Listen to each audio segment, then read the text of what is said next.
Today we're going to build the ultimate DIY board by heading to the home improvement store to find materials for the board, for the press, extra pop. We will scope out the best materials and attempt to build the best board we can. Done. Done. This is every third Thursday, a chance for us to have some fun in our factory, get creative with board design and materials, just get spontaneous, come up with a theme, and build it.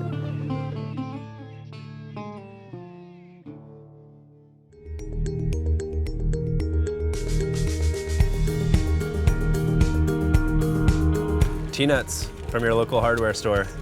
This is what you'll mount in your bindings to. Where next? Should we do core, base, top? Let's do base. Yeah. Kitchen? Kitchen section. Like if someone was gonna walk in and build a board from home improvement stores, like do they really wanna buy a $50 sheet of Formica? Like maybe we should just go with something else. That's great material, but it's kind of too expensive.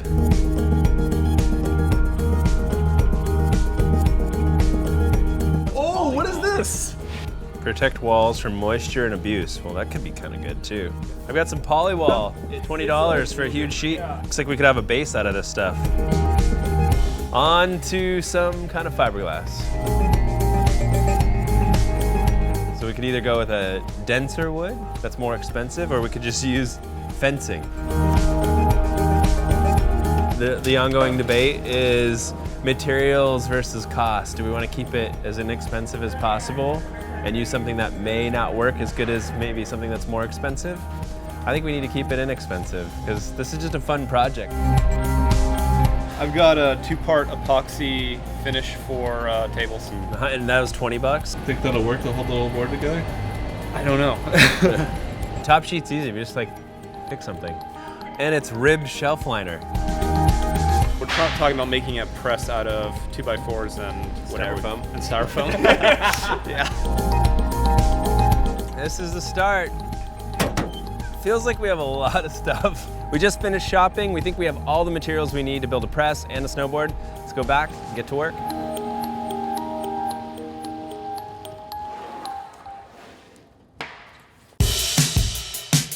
Right now I'm making the mold, and a lot of people have an old snowboard just lying around, so I figured that's the easiest way to get the proper mold shape.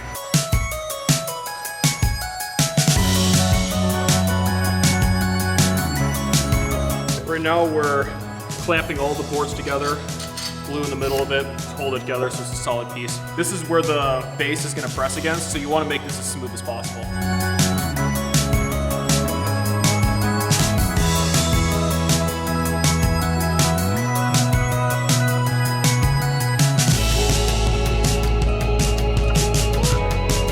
So we hot glued one piece of fence to another piece of fence. That's how easy it can be. I basically split one down the center. I'm using this whole piece of fence to basically be the stringer so that I can put my inserts in there and I won't have any issues. Now we just have to plane it down. We'll be ready for layup.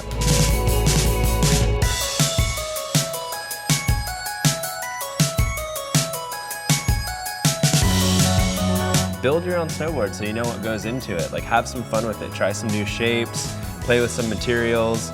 It'll either come out completely awesome and you'll love it because you made it, or you'll just love that snowboard you bought because it's so much better than the one you made. Some sort of aluminum siding for like when you do the corner of a tile.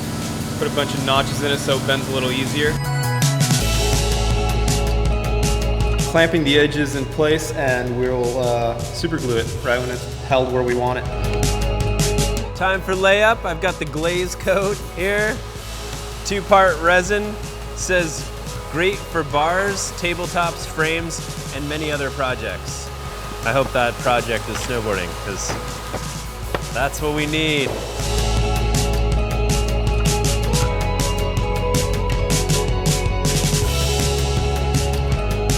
This foam is just to basically fill in any gaps we might have. It's a nice soft material, and as we clamp it down, it will fill in any inconsistencies that we have within our mold.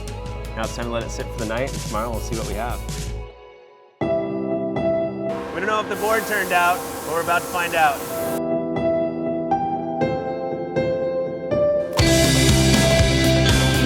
Oh my gosh, look at that. Look at the edges. It looks great. I'm kind of tripping right now. I did not expect it to come out this good.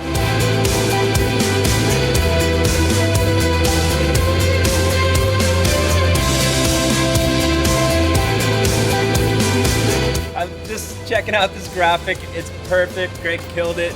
That is the ultimate DIY board there. Off to the mountains to go shred it. Back to Brighton, hooking up with Tucker. Pete, Drew's here. We're gonna pull out the new ETT. Are you ready for this, Tucker? Let's see what you This is got. gonna be all you, man. 100% DIY. What From the local hardware store. the heck? Edges, inserts, wood.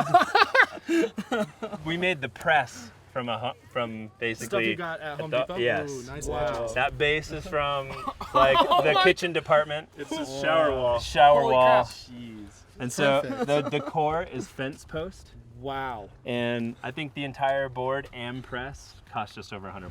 Holy So crap. any kid watching this can learn how to build their own snowboard. So cool.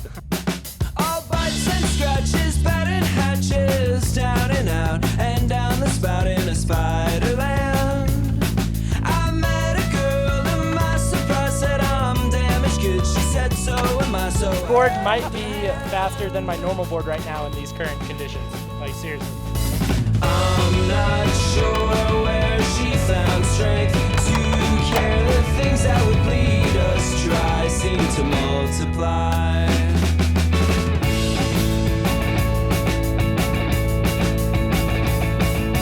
This board feels like a normal snowboard. Like everything about it is really nice, but it's just like thick and stiff. So when you're on top of the rail, you're like locked on there. It's awesome. The past you can trust will mess you up, but hang on to love, it'll be enough to save you somehow.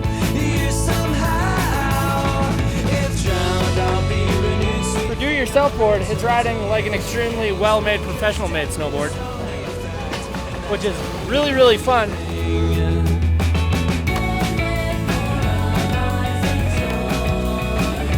That don't mean anything. That don't mean anything. Brighton delivering a beautiful day for us today. Tucker shredding that DIY board. That was insane. Yeah, I was a little hesitant at first because I didn't know how it would ride, but for a DIY board, it rode amazingly, and I had so much fun on it. Go to your local hardware store and make your board today. Yeah, buddy.